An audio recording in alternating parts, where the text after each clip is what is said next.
Ludhiana court धमाका case के मुलजिम की शिनाख्त हो गई है। पंजाब के डीजीपी का कहना है कि महलूक साबिक पुलिस एहलकार था और उसका नाम गगनदीप सिंह है। वो धमाका खेज मादा मुंतकिल कर रहा था। प्रेस कॉन्फ्रेंस में पंजाब के डीजीपी सिद्धार्थ ने बताया कि गगनदीप को 2019 में मुलाजमत से बरतरफ कर दिया गया था। वो मंशियात के धंधे के इल्जाम में 2 साल जेल भी काट चुका था।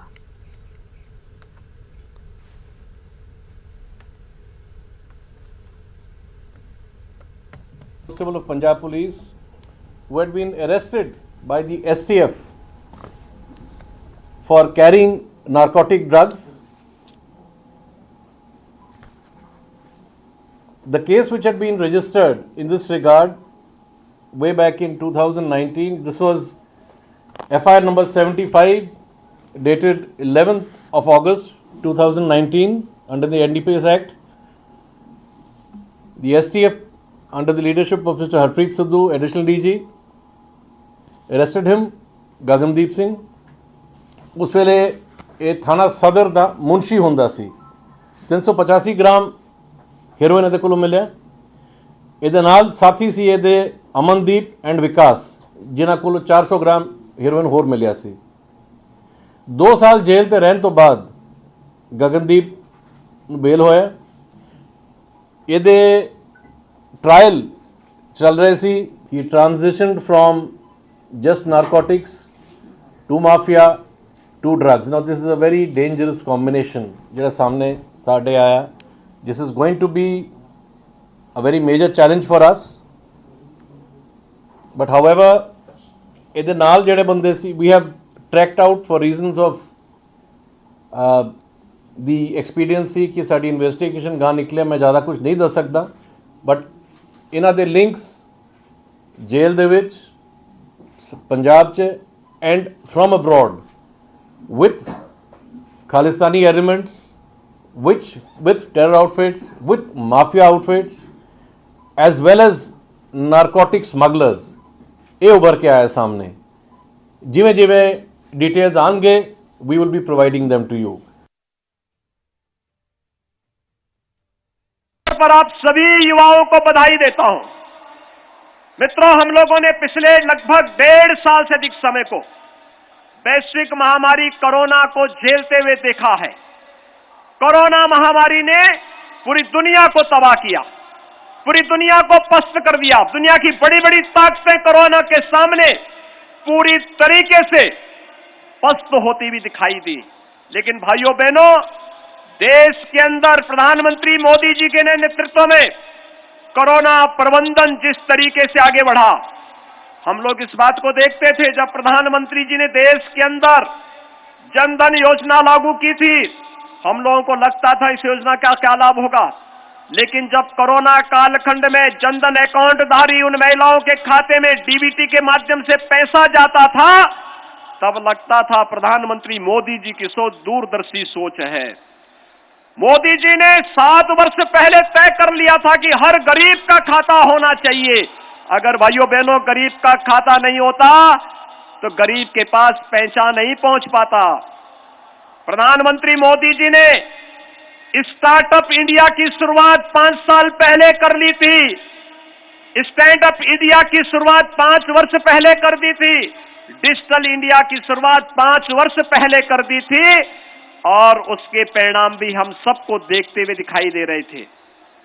मैंने इसको बहुत नजदीक से देखा है। तकनीक का व्यक्ति के जीवन में क्या महत्व हो सकता है, यह हम लोगों ने कोरोना कालखंड में और भी मजबूती बहुत नजदीक से देखा है। मुझे याद है जब परीक्षाएं होनी थी, बच्चों की परीक्षाएं नहीं हो रही थी, उनको ग्रेडिंग नहीं तय हो पा रही थी, और बहुत सारे युवा चाहते थे कि उनको कुछ अच्छी सुविधा मिले। मैं देखता था, गांव में जाता था, बच्चों से पूछता था पढ़ाई हो रही है? वे कहते थे पढ़ाई करना चाहते हैं, लेकिन हमारे पास ऑनलाइन पढ़ाई के लिए कोई सुविधा नहीं है, स्मार्टफोन नहीं है, टैबलेट नहीं है।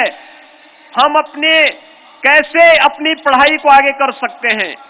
ऑफलाइन क्लासेस नहीं चल रही हैं, ऑनलाइन क्लासेस के लिए हमारे पास सुविधा नहीं है।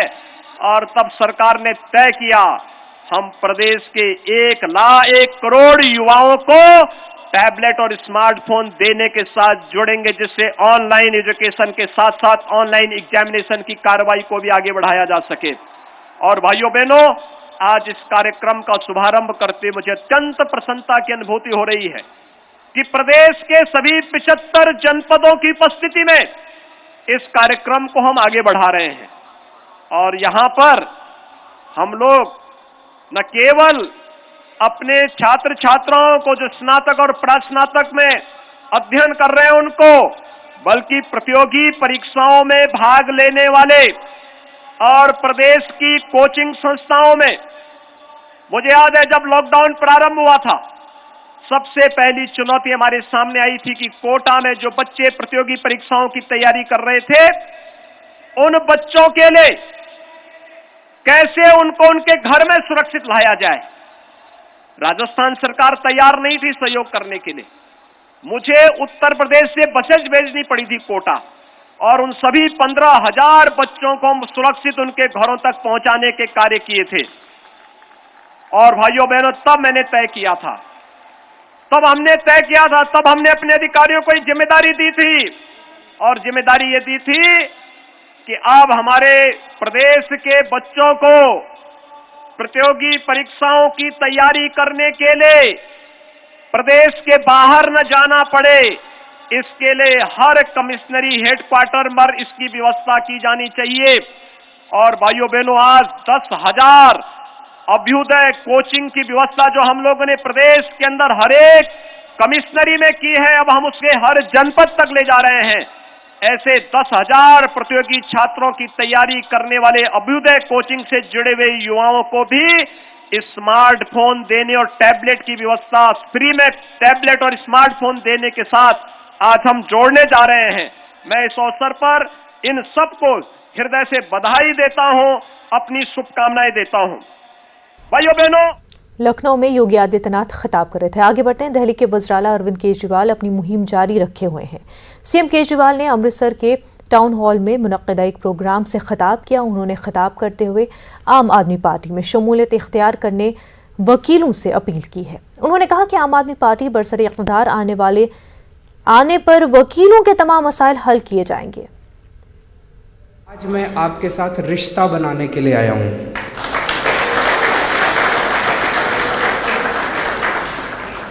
आपके घर में आपका छोटा भाई, आपका बड़ा भाई, जो मर्जी समझ लिए, आपका भाई बनने के लिए आया हूं। और आपके घर में कोई दिक्कत आएगी, आपके प्रोफेशन में कोई दिक्कत आएगी, वो दिक्कत हमारी है, हम सॉल्व करेंगे।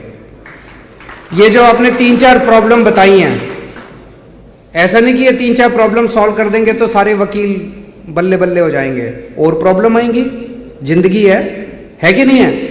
और भी बहुत सारी प्रॉब्लम आएगी। हमारी सरकार बनेगी तो याद रखना, हम हैं, सरकार आपकी है।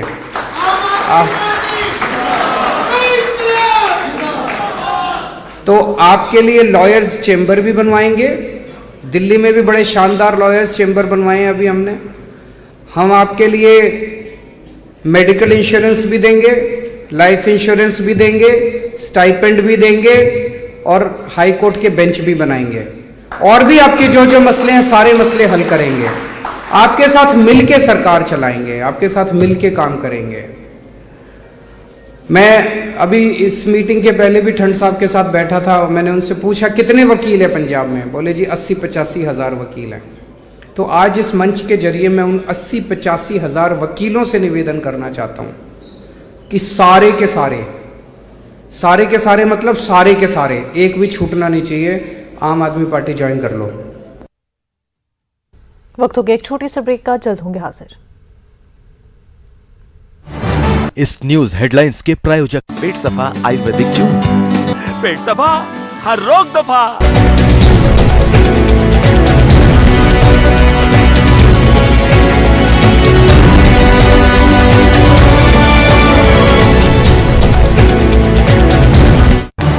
इस न्यूज हेडलाइंस के प्रायोजक पेट सफा आयुर्वेदिक जूस। पेट सफा, हर रोग दफा।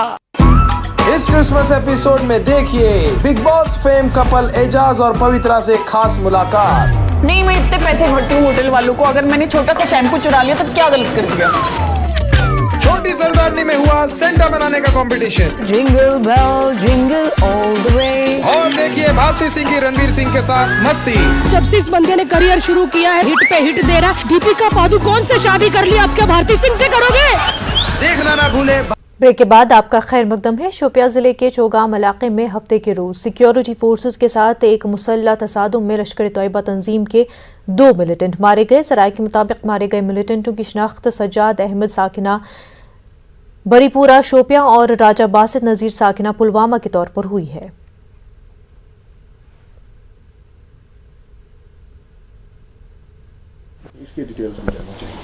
कल इवनिंग में शोपियन पुलिस को इत्तला मिली था कि शोपियन में जो मोहल्ला है चौगांव, उसमें लश्कर तैयबा का 2 टेररिस्ट छिपा हुआ है। आर्मी पुलिस सीआरपी मिलकर कॉर्डन डाला। कॉर्डन डालने के बाद मिलिटेंट ने अंदर से फायर किया, फिर भी ऑपरेशन को हम लोग रोक दिए और सिविलियन को वेकेट किए। आज मॉर्निंग में फिर से इनकाउंटर रिज्यूम हुआ जिसमें लश्कर तैयबा का 2 टेररिस्ट मारा गया। उसमें एक टेररिस्ट पिछले 1 साल से एक्टिव था, बहुत सारे सिविलियन के लिए इन्वॉल्व था, सिक्योरिटी फोर्स और ग्रेनेड फायरिंग में इन्वॉल्व था। दूसरा मिलिटेंट अभी रिसेंटली ज्वाइन किया था। मुरादाबाद मझोला थाने के तहत एक जूस कॉर्नर को बंद कराने के मामले में पुलिस ने बजरंग दल कारकुन को हिरासत में ले लिया है। बजरंग दल कारकुनों का दावा है कि जूस कॉर्नर के मालिक को दुकान का नाम बदलने को कहा गया था। बात न मानने पर बजरंग दल कारकुनों ने नारेबाजी की और हंगामा किया। मामले में पुलिस को मुदाखलत करनी पड़ी। जूस कॉर्नर के मालिक मुसलमान हैं और वो न्यू साई जूस कॉर्नर के नाम से दुकान पिछले 15 वर्षों से चला रहे हैं। बजरंग दल कारकुनों का दावा है कि साईं बाबा हिंदुओं के भगवान हैं, लिहाजा मुस्लिम दुकान मालिक को दुकान का नाम तब्दील करना चाहिए। उन्होंने इस तरह की सभी दुकानों को बंद करने की धमकी दी जिनके नाम हिंदू देवी देवताओं के नाम पर रखे गए हैं। इस मामले में पुलिस ने मकामी बजरंग दल लीडर नवनीत शर्मा और उसके साथियों के खिलाफ मुकदमा दर्ज कर लिया है। उनके खिलाफ बलवा करने और डराने धमकाने का मामला दर्ज कर लिया गया है। ख्याल रहे कि इसी तरह का मामला गुज़िश्ता दिनों गाजियाबाद में भी सामने आया था, जहां एक चिकन सेंटर को बीजेपी रुकने असेंबली नंदकिशोर गुर्जर बंद कराने पहुंचे थे। उन्होंने दुकानदार को दुकान बंद कर चले जाने को कहा था, वरना संगीन नताइज का सामना करने की धमकी भी दी थी। नंदकिशोर का इल्जाम था कि दुकान गैर कानूनी तौर पर चलाई जा रही है।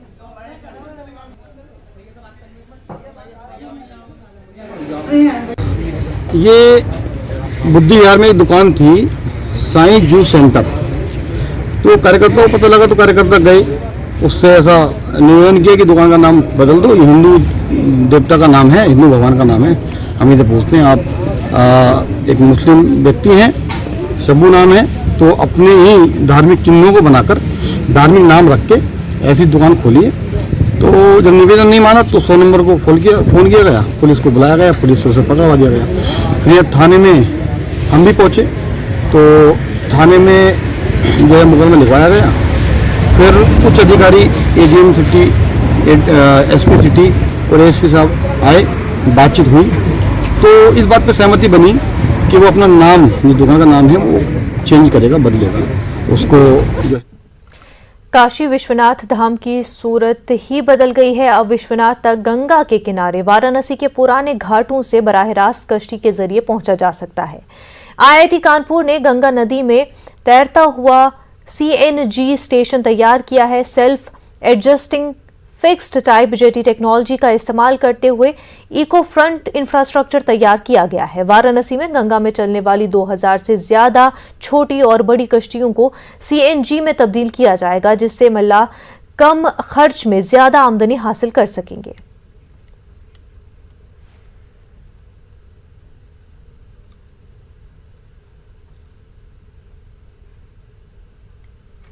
खुशी है कि हमारी इंक्यूबेटेड कंपनी एक्वा फ्रंट ने एक विशेष प्रकार की जेट्टी का जो निर्माण किया है और जिसे हमारे वाराणसी के घाट में उतारा गया है।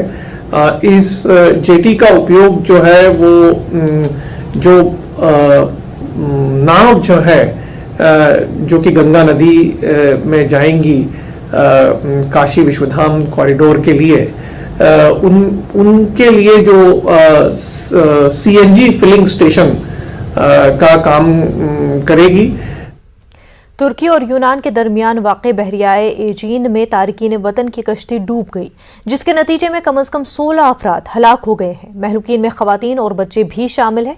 हादसा यूनानी जजीरे पैरोस के करीब बीती शब हुआ। 63 मुसाफिरों को बचाने में कामयाबी मिली है। एक हफ्ते के दौरान कश्ती डूबने का तीसरा हादसा है।